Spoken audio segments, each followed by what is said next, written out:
Muy buenos días, soy Delvis Grisel Ortiz y les doy la más cordial bienvenida a otra edición de Delvis Grisel y compañía. Bueno, en el día de hoy vamos a estar conversando sobre un tema que me ha ocupado mucho y que me sigue ocupando. Y hoy conversamos sobre educación sin prejuicios. Nosotros hemos estado trabajando ya hace más de un mes el tema racial. Hemos hablado de todo y me parece que hoy es bien importante que hablemos sobre cómo seguir educándonos, cómo educar a los niños en una cultura antirracista y cómo los adultos que tenemos un sinnúmero de prejuicios, porque hay que ver la cantidad de prejuicios que almacenamos en nuestro interior, y que el problema en este caso es que hay tantas cosas que pasan de generación en generación, en generación en generación, que tú ni siquiera sabes ni cómo las aprendiste, ni por qué están ahí, y por eso es tan importante la toma de conciencia y la educación,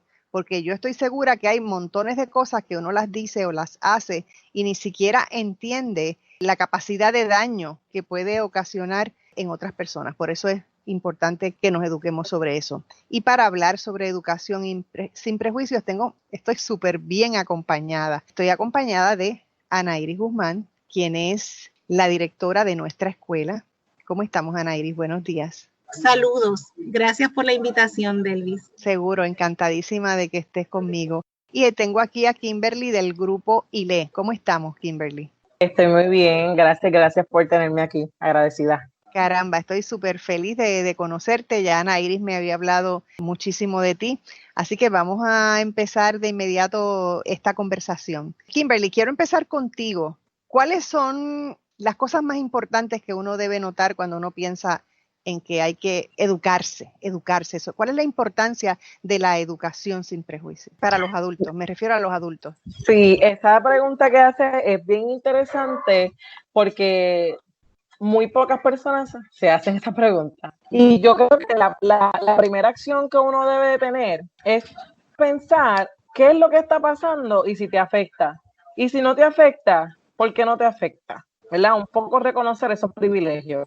¿Por qué no te afecta? Y, ¿verdad? Un ejemplo de esto, lo que ha estado pasando en estas semanas, ¿verdad? En torno al racismo, a la violencia policial. Preguntarse, ¿te afecta? ¿No te afecta? ¿Por qué no te afecta, verdad?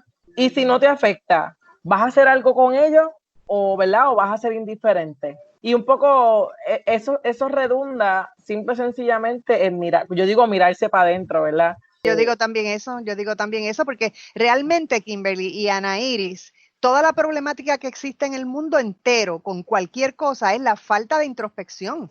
Nosotros todos vivimos hacia afuera. Nadie vive, o sea, ahora yo le decía a Ana Iris hace un rato, antes de que empezáramos a grabar, el problema es que como nosotros no hacemos introspección, ni siquiera sabemos qué es lo que es importante para sostener la vida misma. ¿Te fijas? Porque yo le decía a Ana Iris, bueno, tú sabes lo que es donde nosotros estamos metidos camino a la extinción y ni siquiera podemos plantearnos a nosotros mismos qué tú necesitas para estar vivo, no para vivir, para estar vivo. Pues necesitas oxígeno y necesitas agua. Entonces, ¿cómo es posible que se haya destruido tan masivamente lo que te mantiene vivo? ¿Ves? Así que de eso, sí, eso va justo con lo que tú estás planteando. Sí, la introspección. Mirarse para adentro, pero ¿verdad?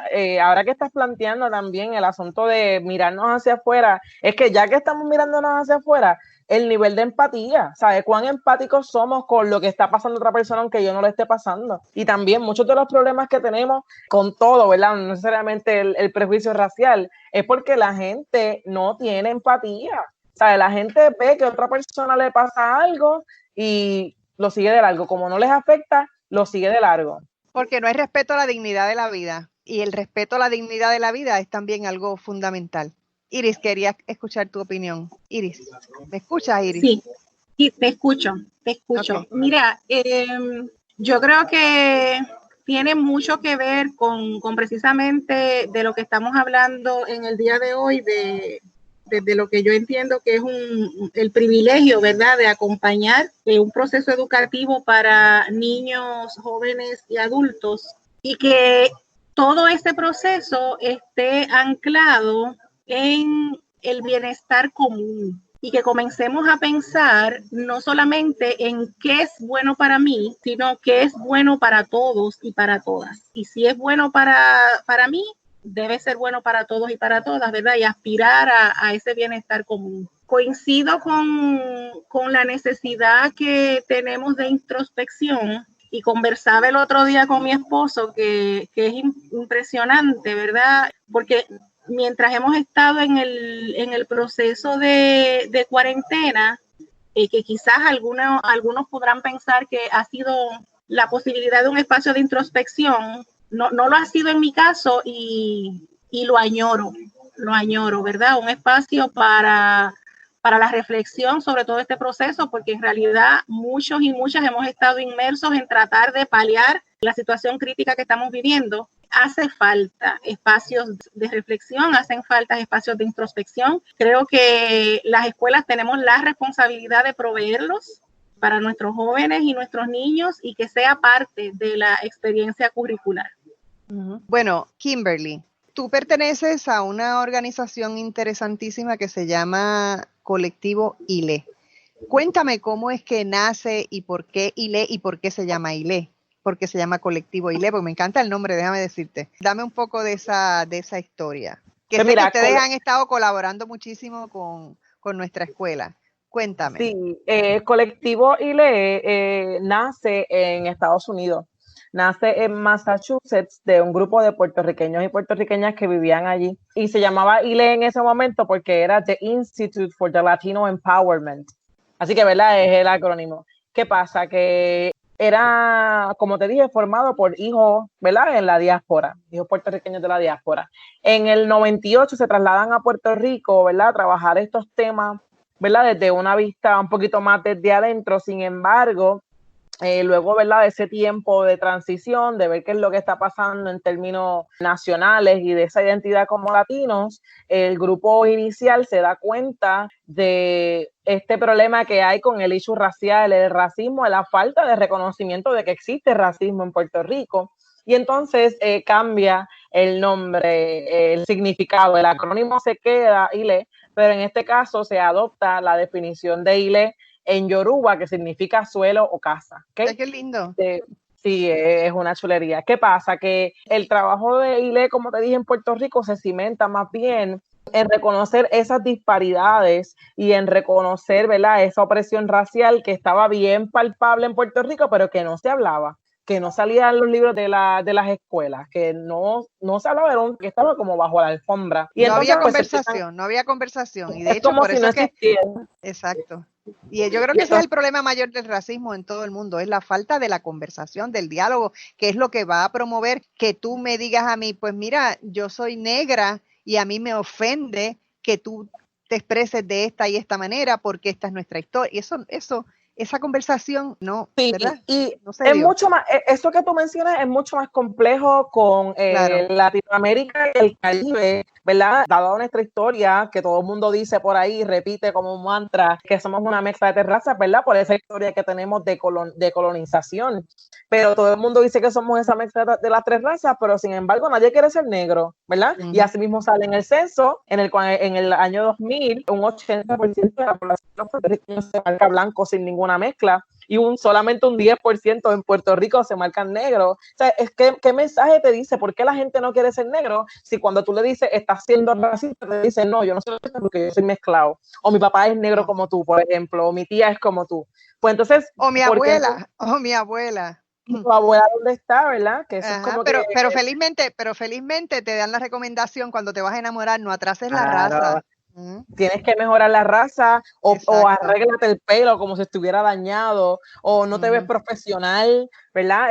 Y por ahí seguimos, ¿verdad? Con todo ese racismo lingüístico, como las aguas negras en vez de decir agua sucia, decir denigrar en vez de degradar, ¿verdad? Y por ahí podemos seguir. Y el asunto con eso es que la gente, a nadie quiere que le digan que es racista, a nadie le gusta que le digan. Sin embargo, no están dispuestos a hacer introspección y a pensar cómo puedo cambiar estos pensamientos y esta manera de hablar para que entonces dejar de ser racista y ser antirracista. Y volvemos a lo que estamos hablando al principio, hay una falta de introspección como sociedad puertorriqueña que no nos permite decir, ok, somos racistas, ¿qué vamos a hacer para cambiarlo? Porque no hay reconocimiento, y si tú no reconoces un patrón discriminatorio de violencia, ¿cómo lo vas a trabajar si tú piensas que no está ahí? Así que un poco esa es la esencia de Colectible, es trabajar estos temas, pero a la vez también fomentar esa identidad racial saludable como puertorriqueños y puertorriqueñas, porque si somos una mezcla nos tienen que gustar las tres, ¿verdad? No solamente una o solamente cuando nos conviene y queremos escuchar bomba, nos queremos comer la alcapurria, ¿verdad? Que tenemos que ser consistentes en el discurso de ser boricuas y de ser mezclados y de nacer de esa mezcla armoniosa. Entonces también es un poco retar y pensar cómo entonces las instituciones en Puerto Rico avalan ese racismo, ¿verdad? Uno se pone a pensar quiénes son las personas que tienen el poder en Puerto Rico. Y no solamente el poder, ¿verdad? En el gobierno, en Senado, Cámara, ¿cómo se ven esa gente? ¿Se parecen a mí? ¿Se parecen a mi papá? ¿Verdad?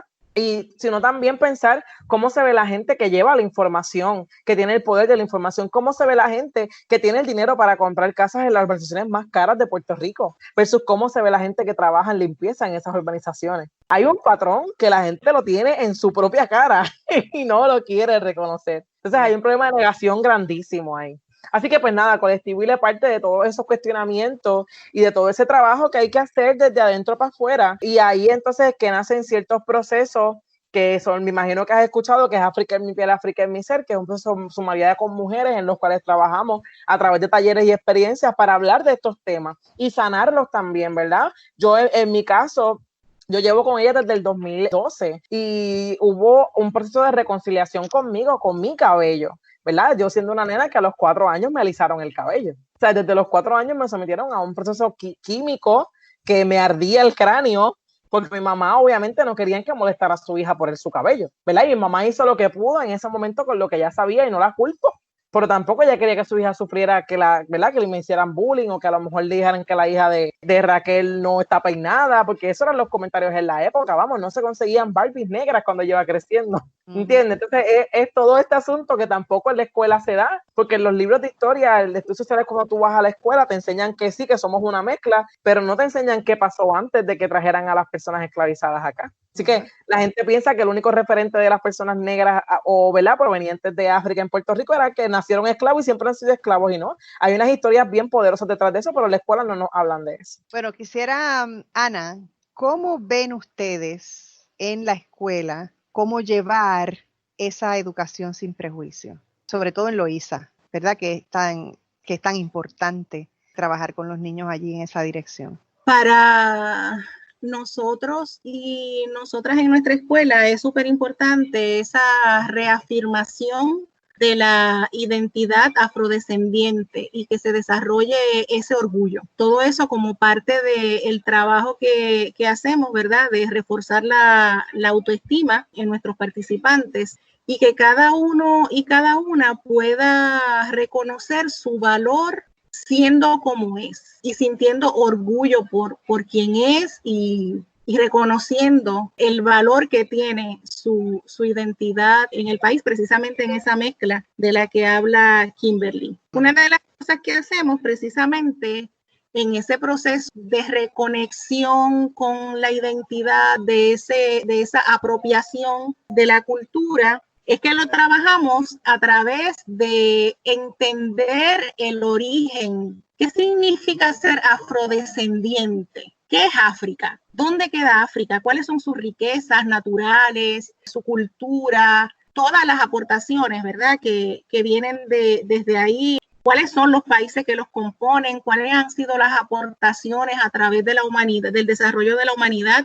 Y empezar a conectar con sentir ese orgullo. Es muy difícil amar y sentir orgullo por lo que tú no conoces. Y eso lo hacemos con África, pero también lo hacemos con Puerto Rico, ¿verdad? Y que se dé ese vínculo de amar el origen y de amar el lugar donde te estás desarrollando y donde estás creciendo. Hay mucho trabajo que hacer, ¿verdad? Porque las dinámicas raciales están presentes, son parte de nuestra sociedad, y ciertamente la educación, el estar consciente de todas esas cosas que plantea Kimberly, que a veces la gente ni reconoce la diferencia. O sea, muy rara vez tú escuchas a una persona decir, no, porque eso es degradante. La gente dice es denigrante, ¿verdad? Como como si fuera la forma correcta. Y posiblemente cuando lo dicen, ni siquiera están tan conscientes de la diferencia, ¿verdad? Sí, eso es lo que yo decía, que son palabras que se van utilizando de generación en generación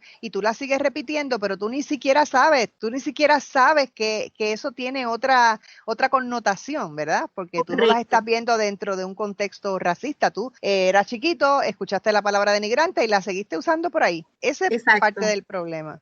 Pero también es importante que estemos muy atentos a nuestras acciones y a nuestras actitudes, porque lo vemos incluso con nuestros niños y niñas, ¿verdad? Y constantemente necesitamos andar reforzando el lenguaje antirracista, porque está en nuestro vocabulario y la manera de erradicarlo es comenzar a problematizar las palabras. Y esa es una de las estrategias que utilizamos, ¿verdad? Ciertamente utilizamos libros, hay uno que es súper importante, que se llama Arrancando mitos de raíz, que es un libro que promueve, ¿verdad?, la cultura antirracista desde las escuelas, que comencemos a observar las conductas de los niños y que comencemos a establecer un diálogo para evitar ese tipo de conductas. Tengo que hacer una pausa, discúlpame, cuando regresemos de la pausa, no se vaya nadie, por favor. Estamos de regreso en Delvis Grisel y compañía. Y continuamos la conversación con Kimberly Figueroa Calderón de el colectivo ILE y con Ana Iris Guzmán de nuestra escuela. Y hoy estamos hablando de educación sin prejuicios. Ana, te corté ahí porque tú sabes cómo es esto, que hay que cortar para ir a la pausa, pero mira lo que tengo aquí. Hermosa. ¿Sabes una cosa? Es mía. Ustedes, los que nos escuchan a través de la radio, no pueden ver, los que nos ven por internet sí, pero les voy a contar, les estoy mostrando mi muñeca de cuando yo tengo 63 años ahora, pero esta muñequita negra era una de mis muñecas favoritas desde que yo era muy pequeña y después fue muñeca de mis hijas también. Así que es una personita, parte de la familia muy querida. Sigue, Ana Iris. Sí, planteaba que precisamente desde ese diálogo y desde esa conversación es de donde se promueve una vez más, ¿verdad?, el sentido del bienestar común y el bienestar colectivo, donde todas y todos valemos exactamente lo mismo. Porque una de nuestras preocupaciones es si estás en nuestra escuela en Loíza, difícilmente tú vas a ver una acción discriminatoria de un estudiante a otro. Pero si salimos de Loíza, entonces nosotros sí hemos sido testigos, ¿verdad? En una ocasión fuimos a un centro comercial, un grupo de estudiantes de nuestra escuela en Loíza nos pidió que ir a un centro comercial, nunca habían ido a ese centro comercial, así que hicimos una excursión al centro comercial. Y fue impresionante, ¿verdad? Justo y yo siempre recordamos ese momento. Cuando llegamos a la tienda, a la primera tienda, se dio una alarma de seguridad. Llegamos allí, eran como 6 o 7 jóvenes, hombres grandes, fuertes, negros, entramos y de momento sonó como un llamado de seguridad. Nos movimos a otra tienda dentro del mismo centro comercial y volvieron a llamar a seguridad y eso fue impresionante. Y devastador. Realmente, hasta ese momento tengo que confesar que yo no estaba tan consciente de cuán fuerte es el racismo, ¿verdad? Y hay muchas cosas juntas. Ser joven, ser negro, andar en grupo, o sea, fíjate todas las connotaciones que tiene esto. Así que cuando los chamacos lo que nos dijeron fue, mira, sabes que regresemos a Loíza. Fuertísimo. Una experiencia fuertísima. Eso es una frustración tremenda. ¿Cómo tú puedes, ante una cosa como esa, cómo tú puedes mejorar el autoestima? Precisamente, ¿verdad? Desde el reconocimiento de que ellos no son quienes están errados. desde el reconocimiento de que quienes necesitan mejorar y trabajar con sus prejuicios son los demás, ¿verdad? Y que no hay nada malo en ellos, que no hay nada negativo en ellos, ¿verdad? Y empezar a trabajar, redoblar los esfuerzos en el trabajo con la autoestima. Y no es, tengo que decirte que no es un trabajo sencillo, que no lo es. Y que, por ejemplo, el colectivo ILE ha sido fundamental en ese trabajo. ¿Cuáles son los grados de la escuela? ¿De qué grado a qué grado? O sea, los niveles. Nuestra escuela opera desde el Centro de Cuidado y Desarrollo, que esto es desde que tiene 2 meses de nacido hasta 4º año. O sea, que es hasta escuela superior. El nivel elemental, correcto. ¿Y ustedes empiezan toda esta educación desde el nivel elemental o es ya en el nivel intermedio y superior? Pues anteriormente, como la escuela al principio trabajaba solo con jóvenes y luego se incorporó la escuela elemental, al principio hacíamos un trabajo dirigido mucho más a los jóvenes. Ahora entendemos que aunque se siga haciendo el trabajo con los jóvenes, es súper importante el trabajo con la niñez temprana. Y ahí estamos redoblando esfuerzo en términos curriculares. Kimberly. Pero no solamente sobre el racismo, ¿verdad? No solamente sobre el racismo, sino sobre el discrimen, o sea, en términos generales. Sí, porque hay toda clase nos parece, hay una gama importante. Correcto. Nos parece súper importante que se genere la sensibilidad en todos los órdenes. Yo diría que hay una enciclopedia de prejuicios. ¿Qué tú dirías, Kimberly? Hay una enciclopedia de prejuicios. Sí, la realidad es que mientras más interseccionalidades tú tienes,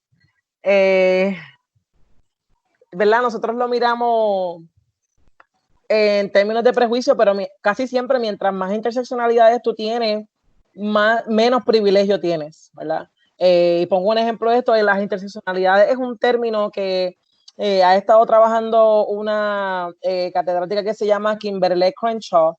Y entonces, explica el término, sí, para beneficio de Radio Escucha. Sí, a eso voy. Pues las interseccionalidades es un término que ha estado trabajando Kimberly Crenshaw y ella básicamente lo que expone con las interseccionalidades es la cantidad de identidades que tú tienes, ¿verdad? Yo, por ejemplo, ¿verdad? Soy una mujer negra, pero soy una mujer negra que vengo de Santurce, ¿verdad? Y eso me añade una intersección que a lo mejor no la tiene otra persona. ¿Qué pasa? Que ella ve esas diferentes identidades que cargamos, ¿verdad? Como persona, dependiendo del nivel de privilegios que se te asigna o el nivel de privilegios que se te quitan, ¿verdad? Un ejemplo de esto puede ser una mujer negra, pero no es lo mismo que una mujer negra de una barriada pobre. Tampoco es lo mismo que una mujer negra de barriada pobre que pertenezca a la comunidad queer o LGBT, ¿verdad? Por ejemplo. Tampoco es lo mismo que una mujer negra que pertenezca a la comunidad queer y que se haya quedado en 3er grado, ¿verdad? Todas esas cosas te van un poco limitando en lo que sería el escaño de la sociedad. Y obviamente eso comparado con una mujer a lo mejor visiblemente blanca que se ve representada en las revistas, en los periódicos y en la televisión, que a lo mejor vive en una percepción bien segura, ¿verdad? Que a lo mejor con 2 portones de seguridad, que a lo mejor también tiene los estudios pagos, pudo hacer doctorado, se graduó del recinto de ciencias médicas y ya tiene su vida asegurada, por decirlo así, ¿verdad? Y cuando uno hace esas comparaciones, todas esas identidades te suman o te quitan poder en lo que es la sociedad. Así que básicamente las interseccionalidades también van bien acompañadas de esos distintos tipos de discrimen, porque no solamente es el discrimen por el prejuicio racial, ¿verdad? Que es lo que estamos hablando aquí, sino también está el discrimen, ¿verdad? Y la xenofobia, ¿verdad? Por este asunto del lugar de nacimiento de origen. Está también la homofobia, ¿verdad? Todo ese tipo de discrimen que se te van sumando y que vas experimentando. Mientras más interseccionalidad tú tienes, más discrimen probablemente tengas. Si eres obeso, eso es otra cosa. La gordofobia, que le llaman el adultocentrismo también, que a lo mejor si eres joven, el adulto ni tan siquiera te va a escuchar porque piensa que no tienes nada importante que decir, ¿verdad? Ese tipo de cosas te van sumando o quitando privilegios y La realidad es que hay que ver, ¿verdad? En el término racial, hay que ver el término de racismo como una fórmula, ¿verdad? Imagínense un orden de operaciones de que esto más esto. La realidad es que el prejuicio más la raza más el poder es lo que resulta en racismo, ¿verdad? Ese prejuicio racial que tú le añades poder, ¿verdad? Porque una persona que está en el poder es que básicamente tiene el poder de ser racista, pues redunda en el racismo. Y quiero también un poco romper la palabra racismo. La palabra racismo se divide en dos, la RAC, ¿verdad? Del RAC, que significa raza, y el ismo, ese sufijo de ismo, lo que significa es que es un sistema, ¿verdad? Que no significa que solamente está siendo racista conmigo mismo, es que también hay unas instituciones que están avalando esto y que han sido también racistas, y que ha sido a nivel institucional y de sociedad, ¿verdad? En este caso, sociedad puertorriqueña. Por eso es que existe el capitalismo, por eso es que existe el comunismo, ¿verdad? El socialismo, que son todos unos sistemas que no necesariamente tienen que ver del tú a tú. Y muy pocas personas ven el racismo más allá de lo individual. La gente piensa que el racismo solamente es un comentario como los que estamos mencionando ahorita, pero y la falta de oportunidades y las comunidades empobrecidas, ¿verdad? Eso también hay que verlo. Y hay gente, ¿verdad?, que lo deja bien básico, aparte, es como estábamos diciendo, hace falta un poquito del trabajo más allá de pensarnos desde adentro, pero es pensar de que no solamente es individual y que por siglos, vamos, desde los tiempos de la esclavización, siempre las personas visiblemente negras o traídas desde África han sido vistas y tratadas como animales, tratadas como menos. Entonces, ¿qué pasa? Cuando tú traes a las personas, ¿verdad?, desde su continente, les arrebatas todo, incluyendo su familia, incluyendo sus hijos, los tienes, ¿verdad?, para tu servidumbre, para lo que cualquier cosa que tú quieras hacer. Entonces, una vez llega la abolición de la esclavitud, estas personas lo único que sabían era servirte, no tienen estudio, no tienen poder adquisitivo, no tienen dinero. ¿Qué le van a dejar a sus hijos y a sus nietos? ¿Cómo van a hacer riqueza si nunca la tuvieron? Entonces, obviamente, eso históricamente se viene arrastrando, y obviamente las comunidades más empobrecidas son las comunidades donde la mayoría de las personas que viven ahí son visiblemente negras, pero es que venimos arrastrando un proceso de la nada. O sea, estamos construyendo desde la nada porque es que no hubo nada con lo que construir. No, y además de eso, con un daño emocional severo, porque hablemos del castigo, hablemos de los crímenes, claro, hablemos de los latigazos, hablemos de los linchamientos, hablemos del Ku Klux Klan, o sea, es un sinnúmero de cosas que ya en la distancia, pues mucha gente se olvida de que eso es lo que está detrás de todo eso. Exacto, esa es otra. Exacto. Ese prejuicio también de que no... Perdón, Anairis. Que no tanta distancia, si miramos lo que acaba de ocurrir recientemente. Si miramos lo que acabamos de ocurrir, exactamente. No, y si vemos, por ejemplo, lo que ocurre en las cárceles en Estados Unidos, diríamos que no, que la esclavitud no se ha terminado, que sencillamente encontraron una forma de hacerla y tenerla legal, guardada. Hacerla legal, exacto. Tengo que hacer una pausa, no se vayan, por favor, regresamos en breve. Estamos de regreso en Delvis Grisel y compañía y continuamos esta conversación. Por si usted nos sintonizó un poco tarde, debo decirles que estamos hablando de educación sin prejuicios y estamos conversando con Anairis Guzmán, la directora de nuestra escuela, este fabuloso sistema educativo que existe en Puerto Rico afortunadamente y que se dedica a educar de una forma novedosa e importante para el nuevo país que queremos construir, que yo digo que ya existe hace rato. Y también conversamos con Kimberly Figueroa Calderón, quien pertenece al colectivo ILE, que también trabaja con todo este tema. Entonces, Anairis, tú me ibas a decir algo más sobre... Me interesa saber cómo ustedes trabajan todo esto. ¿Es en un curso específico? ¿Es en todas las clases? ¿Es rodeando el ambiente de la escuela, digamos, con arte, con plantas, con no sé qué, con todo, con colores, con música, no sé? ¿Cómo ustedes, verdad, trabajan esto? Un poco más a profundidad. O sea, ¿es con una sola cosa o es tomando el ambiente más las situaciones y la educación? Tiene muchísimo que ver con que en nuestra escuela operamos desde prácticas democráticas y para que todo eso que estás planteando, todo ese orgullo por la cultura afrodescendiente aflore en nuestras paredes, es muy importante que las y los niños hayan sido expuestos y expuestas. Hay ocasiones en que estar en nuestra escuela en Loíza al mediodía es una maravilla porque lo que se escuchan son los tambores y es el momento, ¿verdad?, de tocar bomba, trabajar con las máscaras, trabajar con los colores, trabajar con el baile. Todo eso es parte del currículo de nuestra escuela. Nosotros no lo hacemos en un curso, ¿verdad? En el caso de Loíza hay dos temas que se convierten en transversales. Uno es la cultura de paz, es un tema transversal, y el otro tema es el orgullo por la afrodescendencia. Explica transversal para beneficio de nuestros radioescuchas, sí, por favor. Que permea todas las clases. O sea, que cada vez que el maestro o la maestra encuentre una oportunidad de vincular el tema y de hacerlo parte de las clases que se van a estar ofreciendo, se va a utilizar como punto de partida, que permea todo el currículo, que no es un curso específico, sino que está presente en todo. Y también, o sea, cuando hablamos, por ejemplo, del trabajo desde una cultura de paz, por eso hacía énfasis ahorita en el tema de mirar lo que son nuestros prejuicios y el discrimen en toda su amplitud y toda su magnitud, ¿verdad? No solamente el discrimen racial, aunque ciertamente en el caso de Loíza, se trabaja más desde la reafirmación de la afrodescendencia, y en el caso de Caguas trabajamos más desde la erradicación de el discrimen y de los prejuicios. De toda empezando por reconocer los propios, ¿verdad? Porque de momento te asalta un pensamiento y te das cuenta de que ese pensamiento realmente es un pensamiento racista, y estar conscientes de eso, ¿verdad?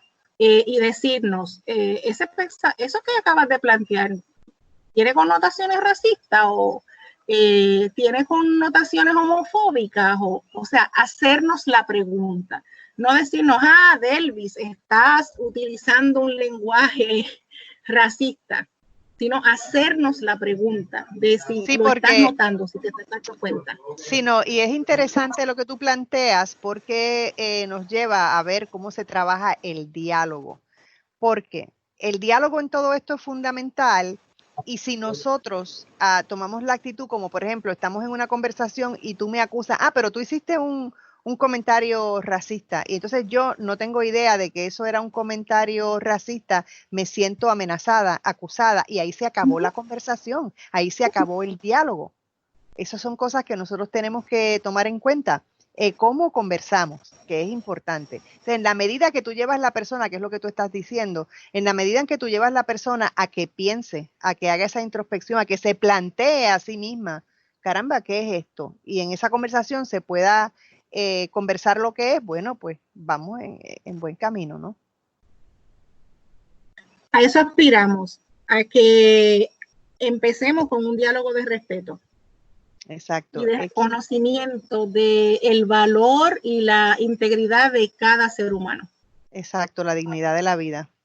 Kimberly, háblame un poco del libro, que lo veo, la portada me encanta.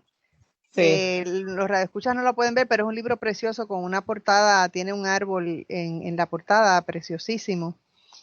Cuéntame sí. ¿Cuál es se llama cómo? Otra vez dime el nombre.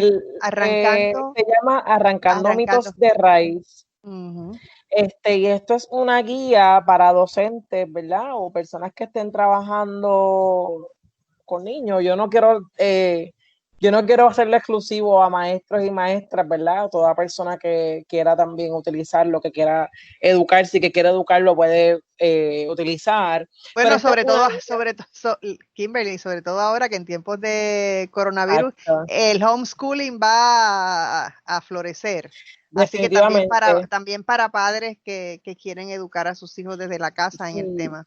Pues esta es una guía básicamente para esa enseñanza antirracista, ¿verdad? Y un poco también de esa herencia africana en Puerto Rico. Este libro, la autora principal es la doctora Isar Godró, que es catedrática en la Universidad de Puerto Rico en el recinto de Calle y súper talentosa, ¿verdad? Y la queremos muchísimo. Pero adicional a ella, también escribieron Mariluz Franco, Hilda Llorens, María Reynat, Inés Canaval, Jessica, y Jessica, que también es profesora en UPR Calle. Y este libro sale más bien de un estudio que se hizo en varias escuelas en Arroyo y Calle, para trabajar este tema del racismo y cómo se daba en las escuelas. Así que pues sale de un estudio, ¿verdad? No sale de la nada. Y es un libro que a mí yo lo miro y lo miro, ¿verdad? Porque sí es una guía básicamente para niños de escuela elemental, pero cuando tú lo miras y lo entiendes, Puerto Rico en muchas instancias está en escuela elemental en este tema, ¿verdad? Y entonces es como que cualquier persona lo puede utilizar y le va a servir, ¿verdad? Y está bien interesante porque no solamente tiene ejercicios, ¿verdad? Y tiene posibles escenarios que pueden ser utilizados en las clases de español o estudios sociales, sino también tiene hasta problemas de ciencias y demás. Y está bien chévere porque trabaja unos mitos, ¿verdad? Y son unos mitos tan sencillos como que hay gente, por ejemplo, que tú le mencionas el continente de África, le dice África, número uno, no saben qué es un continente. Piensan que es un país, ¿verdad? Cualquiera. Y África es grandísimo y diverso. Y lo primero que piensan es que es un lugar remoto, que están por ahí los leones corriendo y que va detrás de esta persona con la lanza, ¿verdad? Y un poco pues desmitifica que África es un país bien diverso, que tiene unas ciudades bien cosmopolitas, que tiene diferentes culturas, diferentes lenguajes, que es mucho más grande de lo que la gente piensa que es simplemente África, ¿verdad? También otro de los mitos que trabaja es el pensar que las personas que fueron esclavizadas eran sumisas y que eran víctimas. O sea, hay muchas historias de lo que se llamaban negros y negras y marrones, que hicieron su trabajo para liberarse y también para liberar a otros. Y esas historias no nos las cuentan, ¿verdad? También pensar que las personas visiblemente negras o afrodescendientes aquí en Puerto Rico solamente sirven para lo que es la música, el baile, el deporte. Contra, y hay un montón de otra gente que tenemos aquí en Puerto Rico que son visiblemente negros y fueron educadores, son escritores. Por ejemplo, Rafael Cordero y su hermana Celestina también. Hay un asunto ahí de género que todo el mundo conoce a Rafael Cordero, pero no todo el mundo conoce a Celestina, ¿verdad? Y también, por ejemplo, para traerlo a la actualidad, Yolanda Arroyo, Mayra Santos, ¿sabes? Te da como que esa desmitificación de todas las cosas que la gente piensa o que da por sentado y las trabaja de una manera que se puede hacer con las niñas en las escuelas. También tiene cuentos, tiene muchas cosas. Así que es un libro que para mí es súper rico, ¿verdad? Y uno de mis sueños sería verlo integrado en los currículos del Departamento de Educación. O sea, porque es bien necesario y a mí, por ejemplo, me choca que todos los noviembres, todos los años en la escuela se celebra la Semana de la Puertorriqueñidad y es el mismo libreto para todos los grados, para todos los niños. Entonces se celebra esa semana y en la noche puertorriqueña vas a buscarte 3 niños, 3 niñas o 3 niñas, ¿verdad? Y esto vas a conseguirte uno que sea más o menos con el pelo de presentar el español, te vas a conseguir a una trigueñita con el pelo largo y esa va a ser la india, ¿verdad? O la taína, y te consigues el niño o la niña negra o el negro de la escuela y le pones un taparrabo y eso representa, ¿verdad? Entonces, ¿qué de digno hay en eso? Y te repito, si nos hubiesen enseñado que eran reyes, que eran reinas, que eran princesas, que eran guerreros, vamos, que eran matriarcas, antes de que llegaran aquí, hubiera una representación digna y los niños quisieran vestirse de africanos y africanas el día, pero si lo que tú me tienes para ofrecer es un taparrabo y unas cadenas, nadie va a querer, ¿verdad? Así que la guía está bien interesante para eso. Quiero también, aprovechando esa línea, introducir un tema que a mí me da mucha tristeza, y es el libro de Tras las huellas de la mujer y el hombre negros en Puerto Rico. Este libro es del Departamento de Educación.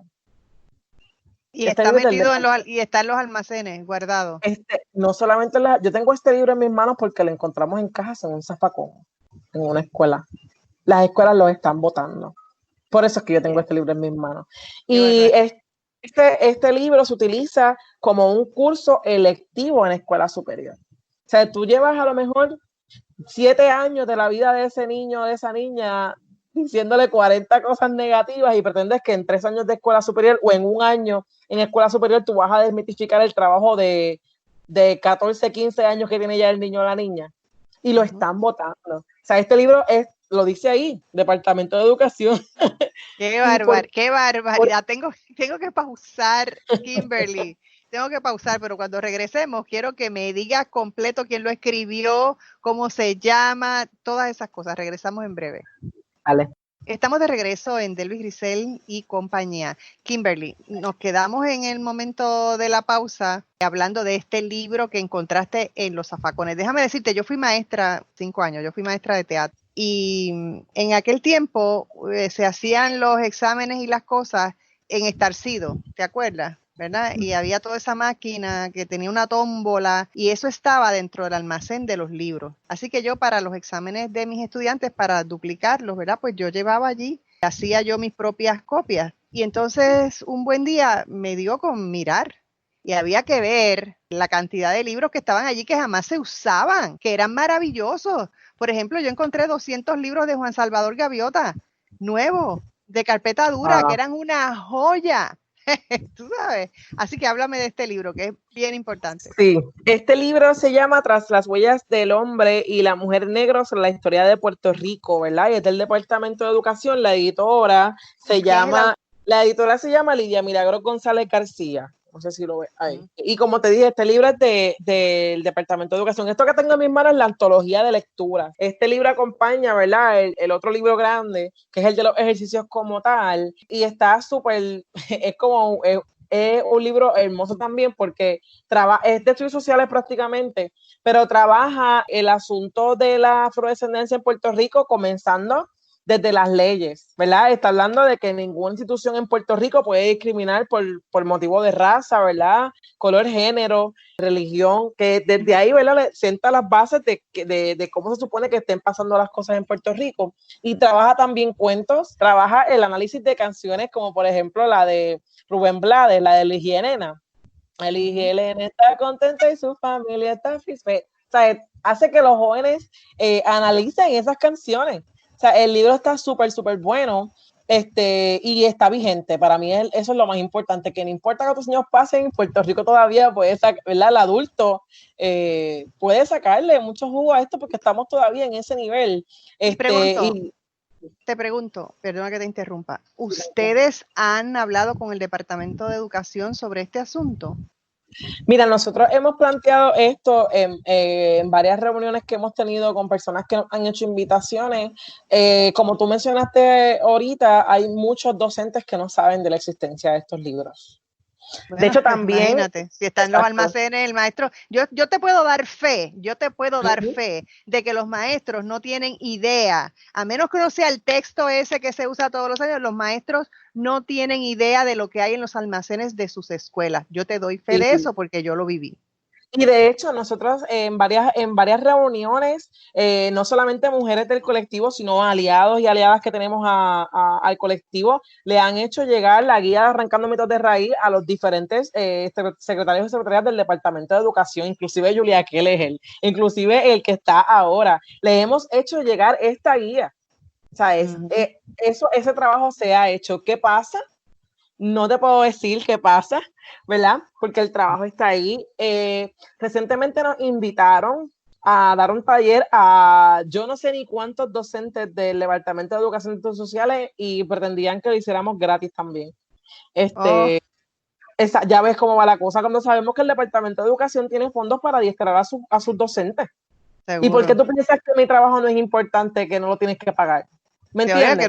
Que no merece ser remunerado. Entonces tú vas viendo, ¿verdad? Como digo, se les ve la costura en unas cositas, pero mira, nosotros siguiendo esta línea, nosotros últimamente estamos tratando de promover el ennegrecer el currículo. O sea, estamos promoviendo que las escuelas y el Departamento de Educación, las universidades, ennegrezcan esos currículos, porque como te mencioné ahorita, tenemos autores contemporáneos que están haciendo un montón ahora mismo la misma Yolanda Arroyo, que es una máquina de hacer libros, sea, esta mujer ha publicado libros en tan corto tiempo y tanto que pueden ser utilizados en cualquier nivel. Tiene cuentos para niños, pero también tiene novelas para leerlas en la universidad.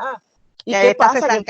César Cardona, por ejemplo. Claro, Mayra Santos, la misma Bárbara Badía Resach, que tiene este libro que se llama Musicalizando la raza, y es un estudio súper bueno de cómo se racializa y se interpela, ¿verdad? A las personas a través de la música puertorriqueña. ¿Sabes? Estos son trabajos que son dignos de ser estudiados. ¿Y dónde se consiguen todos esos libros? ¿Hay acceso a ellos? Sí, este libro, si me escribes aparte, lo puedes conseguir con nosotros y con la Fundación de las Humanidades. Ya te dije que el de Tras las Huellas, pues lo tengo por lo que lo tengo. Anaíri, ¿ustedes tienen ese libro de Tras las Huellas? Tras las Huellas nunca lo había visto. Aquí estoy poniendo una nota para llamar a Kimberly.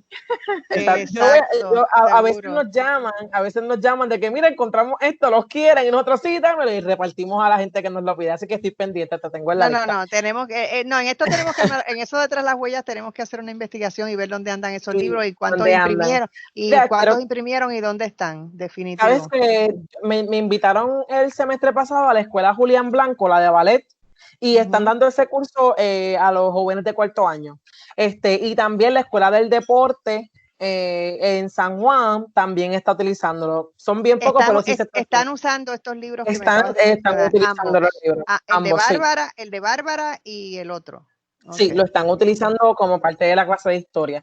Mira, y estos libros, los libros de Yolanda Arroyo los consigue a través de la editorial EDP, los puedes conseguir en Norberto González, los consigues en las librerías de Río Piedra, igual también con los de Bárbara, igual también con los de Mayra Santos Febre. Y también Yolanda Arroyo tiene una iniciativa bien buena, exitosa, que se llama la Cátedra de Mujeres Ancestrales, ¿verdad? Y de ahí han salido un montón de libros, ¿verdad? Escriben tanto hombres como mujeres, y han rescatado historias como la de Pura Belpré, ¿verdad? Que fue una de las primeras mujeres negras bibliotecarias que también llevó el asunto a Estados Unidos. Se han rescatado historias como, por ejemplo, la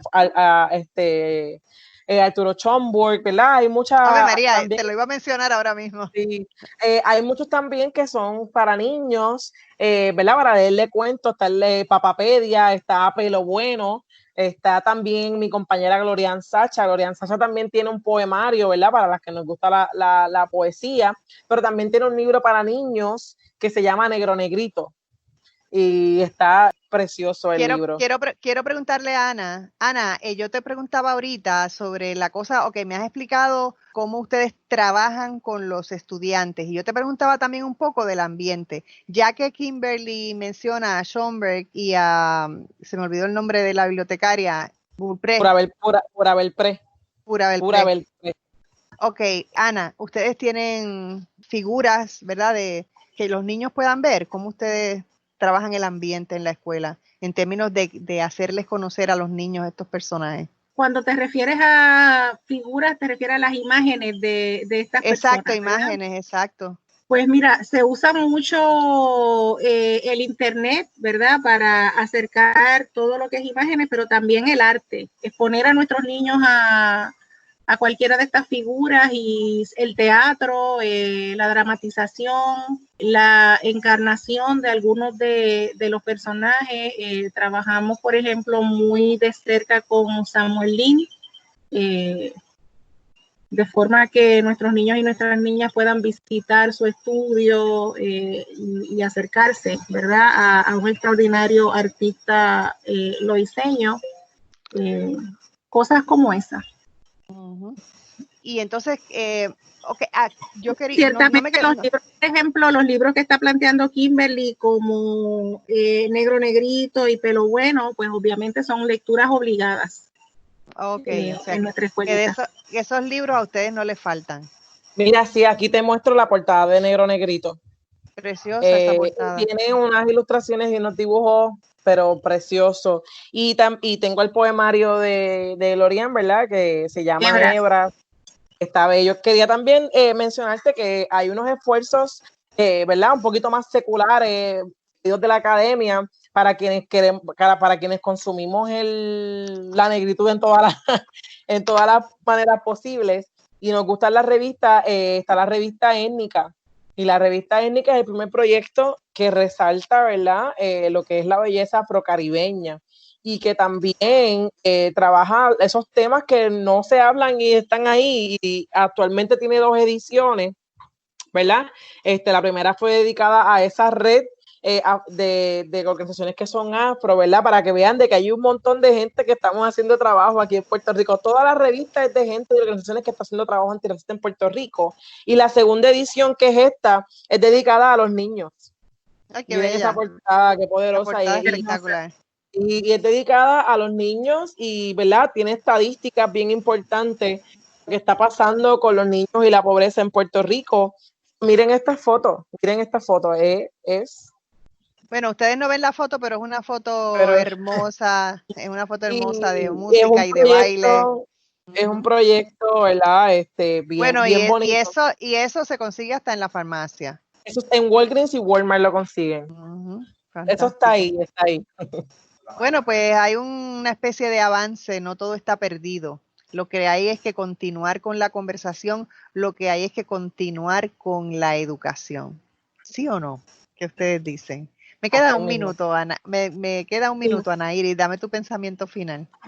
Absolutamente, sobre todo conectar con nuestras raíces y, por ejemplo, ese vínculo de nuestros estudiantes y su relación con nuestros estudiantes en Kenia, en Nairobi, donde nuestra escuela también tiene una escuela en el continente africano, acerca el orgullo, acerca la relación y ayuda al proceso de sanación antirracista que tanto necesitamos. Bueno, más adelante en otro programa me tienes que contar eso de la escuela en África, porque eso no lo sabía. De eso me acabo de enterar. ¿Y has estado por allí? ¿La visitas? Por supuesto. Y el proceso de capacitación y es nuestro currículo, o sea, sí. Fabuloso. Ana, pues de eso tengo que hacer un programa sobre África, la escuela en África, porque eso es nuevo para mí. Bueno, muchísimas gracias a ambas por haber estado. Gracias a la maestra. A Kimberly, maravillosa Kimberly, encantada de haberte conocido. Una maestra. Muchísimas gracias por estar con nosotros. Muy bien. Bueno, amigos, hasta aquí nos trajo el tren en el día de hoy. Así que muchísimas gracias por escucharnos. Tengan un maravilloso día y sobre todo tengan mucha paciencia y paz. Buen día.